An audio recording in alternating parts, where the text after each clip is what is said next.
So a couple days ago, we got the official announcement of an Asia server releasing. So in this video, I wanted to go over some of the concerns that the community has raised, such as issues with the population of the West server after the East server gets released, economy changes on the West server, and then lastly, the pay to win aspect of getting a 5-day head start to the new server, and my sort of thoughts on them, as well as SBI's sort of response, as Robin Henkes recently did a Q&A on Albion TV. We'll be going over what he said about those as well.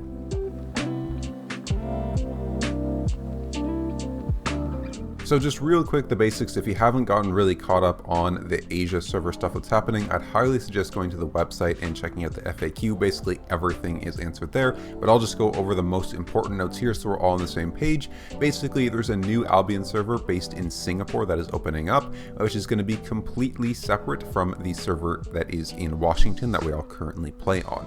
So your character, for example, will not be playable on the Asian server.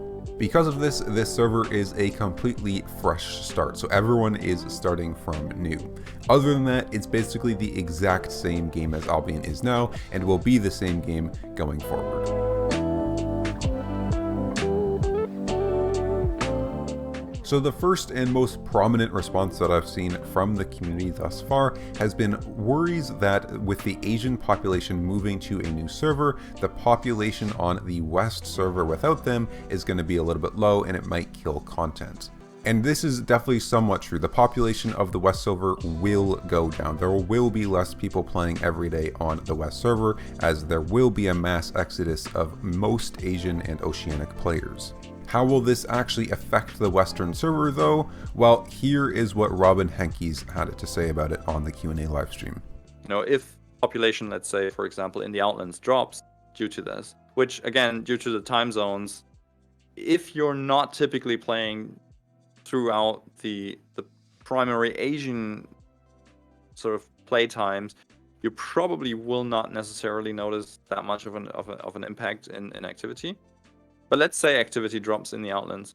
You would immediately get a response that players are learning that there's room for them there, and that maybe more people then again get motivated to go into the Outlands. At least that's what we've always seen with our features. As soon as there's room, people go into that room. I believe that Albion works at a lot of different levels of players, and that Albion adapts well to different levels of players. So really, he identifies two things. First, that playing on the sort of EU and NA primetime, you're probably not going to see that big of a difference because not many Asian players play at that time anyways.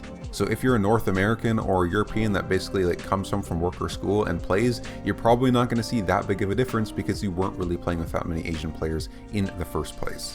And second, the probably more important thing that he was alluding to is that Albion is an ecosystem. If you create space, say in the Black Zone, people will fill that space. That's just the way that a game like Albion works. In my opinion, I am basically in agreement with Robin here that the population changes won't actually have too big of an effect on the West server in the long run. Right away, yes, it will absolutely have a very big effect on the West server. When everyone is on that sort of new fresh server hype, and a lot of West, NA, and EU players are playing on the Asia just for the new server hype, the West server might be pretty dead, especially in the more late game sort of areas where the more experienced players are, who are more likely to be on that Asian server during the first start. In the long run though, the game will balance out. Really, the only people that are going to see it any real effect, in my opinion, is probably going to be those that play during the Asian prime times. Everyone else, I'm not even sure if we'll really notice too much of a difference a month or two down the road. And because of this, one of the things that Robin confirmed in the Q&A is that SBI has no intention to change anything about the West server. They want to keep it as is and not deny anybody content that exists right now. So including things like the Black Zone size, which many people were suggesting to be smaller a bit, they're going to keep that exactly the same. The ZVZ timers and primetime timers, all of that stuff is staying the same for now. Robin did also allude to at the end of when he was answering this question that they are looking at it and they will be monitoring it. If the West server doesn't respond the way that they think it will, they will do something and address it.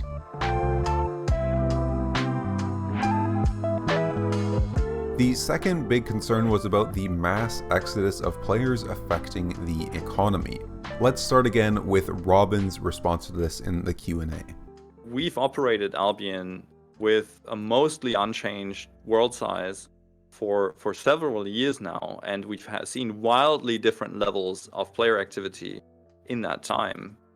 And losing potentially a certain part of the player base to a migration would cut back into a little bit of the supply, because you'd get a little bit of resource generation and a little bit less silver generated, but it cuts into the demand in the exact same way.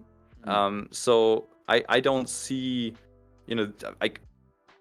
there will not be no impact on the economy. There will certainly a lot of players trying a new server will certainly change things temporarily, but there is no risk I see of destabilizing the economy at large, or causing any major upset that wouldn't be automatically dealt with over a little bit of time. So economically, I'm not concerned. So basically, Robin is suggesting that the overall effects on the economy are going to be minimal because we're taking out the same amount from supply and demand. If you take the same amount of supply and demand out, the economy will basically stay the same. Now, I'm no economist, so I'm far from an expert on this topic, but I'm worried that SBI might be underestimating the sheer amount of wealth that could be dumped onto the market. Just imagine for a second that you are a Korean player and you've played Albion for a while, for a couple years, and as soon as the server got announced that you want to move to this new server.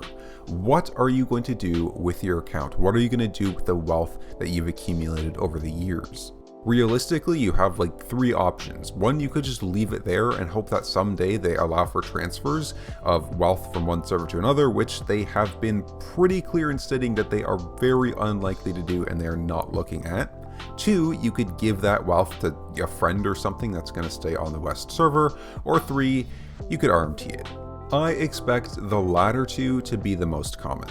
If most Asians RMT their money or give it to a friend, what will happen to the West server's economy? Well, honestly, I don't know. Again, I'm not an economist and I'm not that familiar with the RMT market and how fast it moves or where the money goes. But if most people give their money to a friend or something like that, that's a lot of wealth dumped into the market while only slightly raising demand. If you combine that with the probably significant decrease in demand on the market for the start of the Asia server release, with the Asian servers leaving and a lot of the Western players playing on it just for the fresh start, that means you're going to have an increased supply, or a supply that stays around the same with decreased demand, meaning we're very likely to see at least somewhat of a market crash.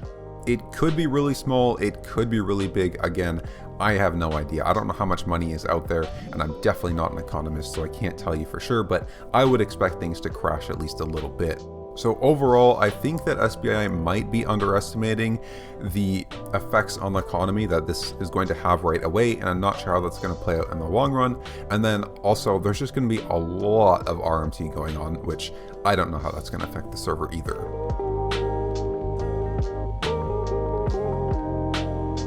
The third big issue that I've heard about, and the last one I'm going to address, is the pay-to-win aspect of the Founders Pack. So if you buy a Founders Pack, you can get up to 5 days of early access into the Asian server on release. As you probably know or could expect, starting early in a fresh start server is a massive advantage. You can get very far ahead of people in 5 days worth of time, especially at the start of a new server. Now, since Robin did not touch on this in the Q&A livestream, I want to first give a little bit of perspective as to why they probably made this possible. So one of the goals with the new Asian server for SBI is to reach a new market of players and bring in lots of new players to the game.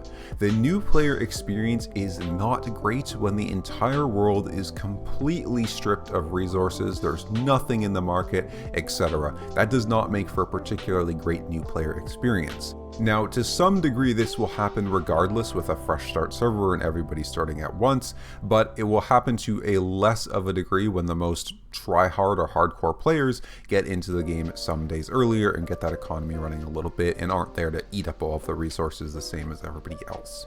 What do I personally think of this though? Well, this is one that's really hard because it's sort of, you're going to have to wait and see what happens and what sort of systems are in place to protect against possible abuse for this early start. So, for example, city plots. Will you be able to get a 5-day head start and just buy up all the city plots with the money you make from an early start? It's really hard to say what's going to happen. That being said, Albion has always had really big pay-to-win elements, quote-unquote. Being able to pay real money to basically max your account and wear the best gear from minute one has always been a thing that's possible in Albion. But even despite that, it's never really been seen as a big issue before, and so I think it's unlikely that's going to be a super big issue here either in the long run. At the start, it will definitely give people some big advantages, but in the long run, I don't think it's going to be that big of an issue. I mean, we're playing Albion. Pay to win doesn't exist because there's no way to win the game. So is it an issue? Is it not ideal? Absolutely, but in the long run, I don't think it's going to be too big of an issue. However, we will have to wait and see how it plays out.